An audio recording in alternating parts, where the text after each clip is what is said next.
Hi, I'm Sarah Barrett Neal, Gallery Manager at the Glen Arbor Arts Center.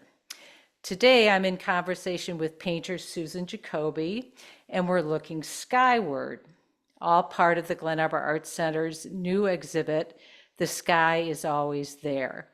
That runs through March 20 in our main gallery. Susan works in oil and is a great observer of the world above her head.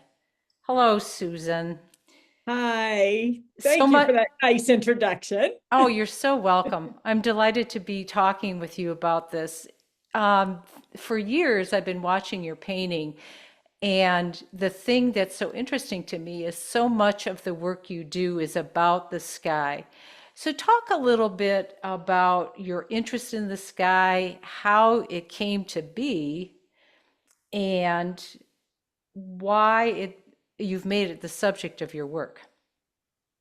Okay, it was sort of a slow transition. I didn't always paint realistically. In grad school and years beyond, I was a total non-representational painting. It was all about mark making. There was nothing realistic. It wasn't about depiction. And I was at a point where I was sort of tired of what I was doing, but wasn't really sure what the next step was.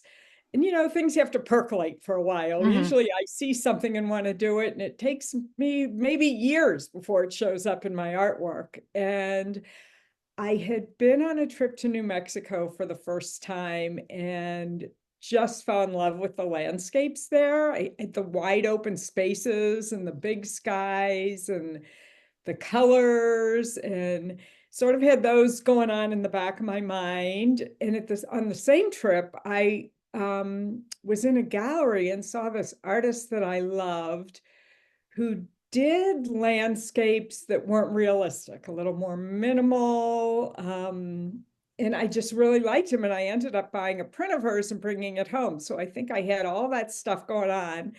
And one day I sort of took a leap and painted one of those photos that I had taken in New Mexico, and um, bam, became a landscape painter. And as I moved on, it became less and less about the landscape. The horizon line got lower, the sky got bigger. And I realized that what's up in the sky influences everything that's going on the land too. So I kind of shifted my focus upward. What an interesting irony that the landscape ultimately moved your vision, your consciousness upward. Yeah. I think at this point, why don't I share a picture? This one's called the Eventide, and you can see, or anyone watching this can see how there's only a hint of the land below. Talk about that a little bit. Well, so like I just said, I've my horizon lines have gotten lower because it is all about the sky. So even sometimes I put a water horizon line, or like as in this one, there's land. Sometimes there's none at all. It's just about the sky and the clouds. So I do think when you make the sky bigger too, and it takes over the painting, um, it seems vaster, the space seems bigger. It also absorbs you into it. This is a fairly large painting, and I love working large for that reason. I feel like it's easier for you to get lost in that big space. And that's what I want to create, just that big, endless sky space. You don't provide a lot of information. Um, you leave a lot to the viewer's imagination for filling in the blanks about what could be happening up above.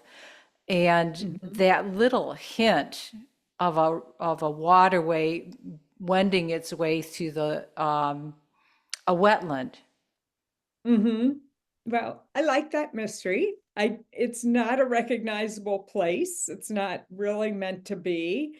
None of my paintings are literal descriptions of places. Sometimes they're mashups, it could be a sky from one place and elements from another place. I really altered the course of the water. I remember in this one because what was really in the picture wasn't working at all. So while I work from photos, I just start with the photo. It's just my jumping off point, and I may look at it the first few times I'm working, and then I just look at the painting and I do what I think it needs. So like in this case, I liked putting the water in to draw your eye back, and Mhm. that's completely made up. As is the privilege of the maker. Exactly.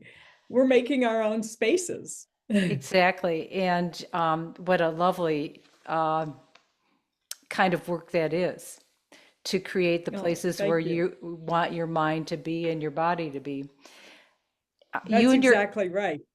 you and your husband live Hmm. part of the time in Winnetka, Illinois, and Hmm. part of the time in Michigan, in Leelanau County. You've said when we've talked that the skies in Michigan are incredible.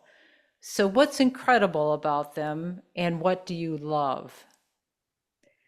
Well, there's so much. I mean, first of all, it's less populated. So when I'm looking out at the landscape, I mean, we're lucky to get the sunsets from the east side of Big Glen Lake, and they're just incredible.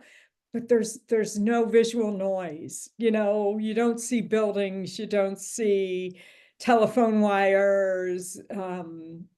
It's just a wide open sky, and it's pretty incredible. I live about a mile from Lake Michigan on the other side in Chicago, and I try and walk down there most mornings and get that. And that's pretty too, but we don't get the sunsets on this side of the lake. So I really love it when I'm up there and I can see that there's no end to that inspiration. You have an interesting contrast and comparison with the Illinois view of the sky Yep. and the Michigan view of the sky, specifically the Leelanau County, Michigan view of the sky. Hmm. And you talked a little bit about visual noise, which is such a great term. So many times I think about all the junk that's happening up in the sky, the planes, the wires, and obviously that causes you to grind your teeth a little bit. So talk about that Hmm. from the perspective not only as a person whose subject is the sky, but in any other ways you think about all that visual noise. Well, so a couple of things. First of all, a lot of my photos have that junk, that visual noise in it, and I can look through that in my mind's eye, and I just take that out when I'm doing the paintings. Obviously, I don't like anything man-made in my paintings. That's just a personal thing. I think for two reasons: it stops your eye from becoming absorbed in it, and it also um, makes it a little less universal, a little less timeless. But I also just like the calming effect. So I think we've all got enough going on in our lives, the cacophony and just the bombardment of noise and Mhm. visual and a million other things, that I want all that to go away. I want my paintings to be about calm and soothing and something that you can absorb yourself into. And I like the idea that, I can paint these outside places that people may see and glance at, and kind of they take an, oh, that's pretty, or they may take a picture, but don't really stop and look at it, and give it a fair chance to do to their psyche what it can do. And I like to be able to paint that and have people bring that inside and maybe be able to live with that calm for a while. That considered approach to looking at your subject is one of the intrinsic characteristics of being a visual maker. You just don't take a photograph and go, okay, that's the end of my thinking about it. I'll just Right? check in with the photograph. Talk about how your, what do I want to call it? The time you give looking at the sky, how that has changed, that time you allot to your subject. How has that changed over time for you? That's a great question because it has changed a lot. I mean, I firmly believe when you teach art, you can teach most people the skills. But I think teaching people to see and to look is the most important thing.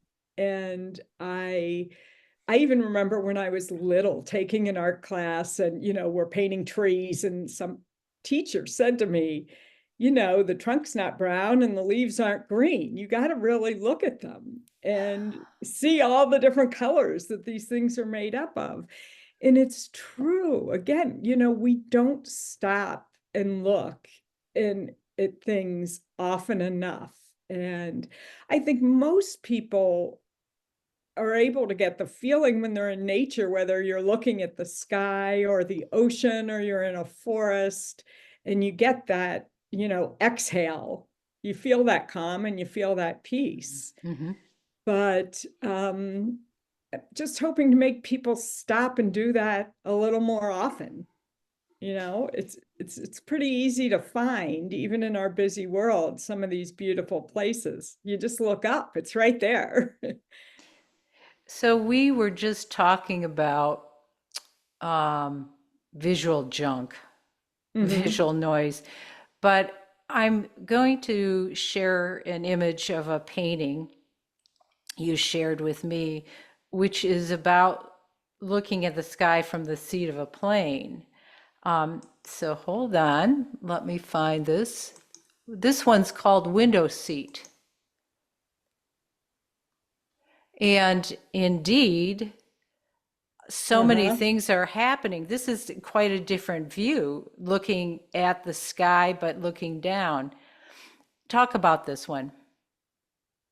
So I've been taking photos out the window of a plane for so long. I can't, and I'm sure a ton of people have. There's some great views, and I love it, especially when you're a little low and you can still see some of the ground.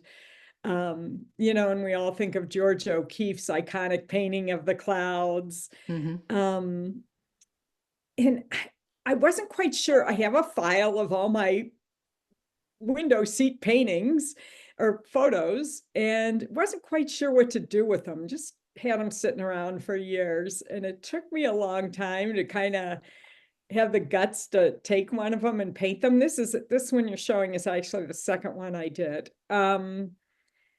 And it was hard. I struggled with it. But what I loved about both of them is that there is no clear horizon line. And I think usually when you're looking out the window of a plane, that's the way it is, that the land just kind of melds right into the sky and it's all one big piece. And I just sort of like that, the way it just all absorbs and is all one. So I'm hoping to do more of these. I have a few bookmarked that I'd like to try. Did you feel like you were on a trapeze without a net? You said Well, I something think, about there is no defined horizon line. So some of the hallmarks, some of the visual points of reference have been removed as you're depicting this subject. yeah, I know what you're saying. And I like that. Again, I like people to become absorbed in the paintings, and I have done some that are just sky. There's no horizon line whatsoever. They're just about the clouds, and I sort of evolved into that too. But I'm kind of liking these really soft focus, blurry ones where it's a little indeterminate where the land ends and the sky starts.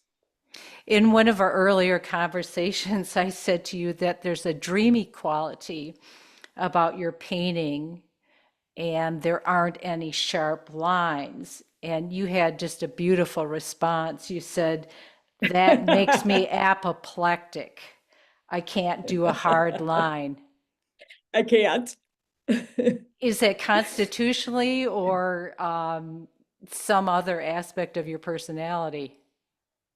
Well, I don't know if it's my personality, but I mean, first of all, there aren't really hard lines in nature. But even when I painted a different subject matter, I think it's just the way I work. I've never done hard edge, that kind of painting.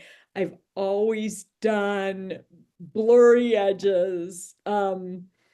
I mean, I'll tell you a funny story. Back in the day, way back in the day when we had to send submissions to shows, by slides, I was Mhm. told that my slides were very out of focus. Well, not really. No, no, no, that's the painting. But there aren't hard edges in nature. So, every now and then I'll do a hard horizon line, but I do like the blurry edges. Again, I think it just lets you become more absorbed in it. Right. A hard edge is kind of a punctuation mark. Exactly. Stop Exactly. here, Stops and then, you. and that's Yeah. not what your It's like, paintings. people will ask me like, can you put this little boat in the painting? And I'm like, yeah, no. That's a really interesting issue because your paintings are, because there's not a lot of hard-edged, again, information, uh, they're very confident in that you're leaving them, again, open Mhm. for the viewer to read into, create a story.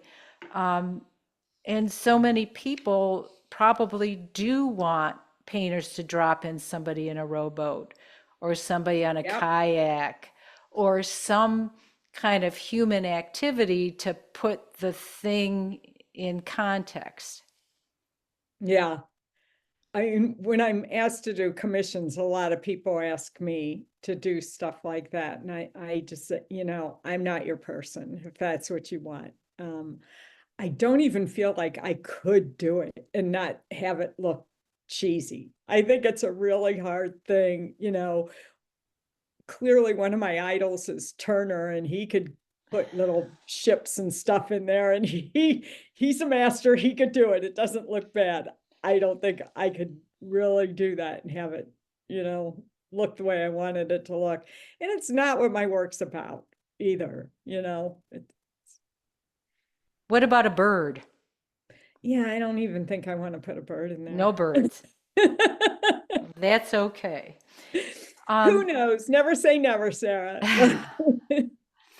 well, again, I think it's really indicative of how confident your paintings are, that they can be marched out there without all sorts of visual annotation that tells the story for the viewer. Thank you. And I think they're getting even more and more reductive. I'm kind of leaning that way. Um, the most recent one I did took me forever because I kept taking a lot of things out and then going, maybe that's too much, putting them back in again, taking them back out again. But I like the simplicity of just the color fields. And when you see them in person, there's a lot of layers. So Hmm. those, even though they might on the surface look like they're one color, all that stuff comes through. And I'm kind of intrigued with that. That's the beauty of directly encountering Right? not only a piece of visual art making, but any kind of art making. Hmm. It's nice to be able to have images that we can share like this, but that's only a fraction of the story. Right. Um, in ancient times, people were inherently sky watchers. the sky was where the gods lived, so you had to keep track of the gods. Constellations helped us to understand ourselves, and we made stories about them.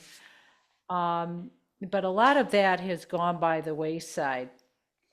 So, as an ardent sky watcher, I'm wondering if you have any thoughts about why people looking at the sky is an important thing. I think that's a really interesting comment that I haven't explored. And the attributes people placed on the sky. And I just think people do that. We can't understand the sky. It's not Mm-hmm. tangible. It's Mm-hmm. gigantic. It's Mm-hmm. there. There's so much mystery we don't understand. I mean, weathermen understand it clearly in a different way than we do, but I think when people don't understand stuff, they tend to make up stories about it. Mm-hmm. And I think that's kind of the beauty, that mystery. Some people look to the sky and they think it's the heavens. Some people, we put attributes on those things that we can't understand. And maybe that's what's so appealing about it, too. You can just keep looking at it, and there's a sense of wonder because you don't know. You don't know what's up there. And I also like that it's like I love the title of your show, which I think is so encompassing, because we're all under the same sky. It's a universal thing. And I just think it never loses interest. I think that you're absolutely right. People are still riveted by the sky, and that's a good thing. It's something that we don't have a lot of control over. So, in sitting back and letting it be, fill our minds, there's so many good things that can come from that being out of control. Mm-hmm. Yeah. Susan, thank you so much. I've really appreciated you sharing your thoughts today. And I want to thank everyone for watching. The sky is always there. The exhibit continues through March 20 in the Art Center's main gallery, so please visit it. And until next time, keep looking up. See you later. Thank you, Sarah. You're welcome.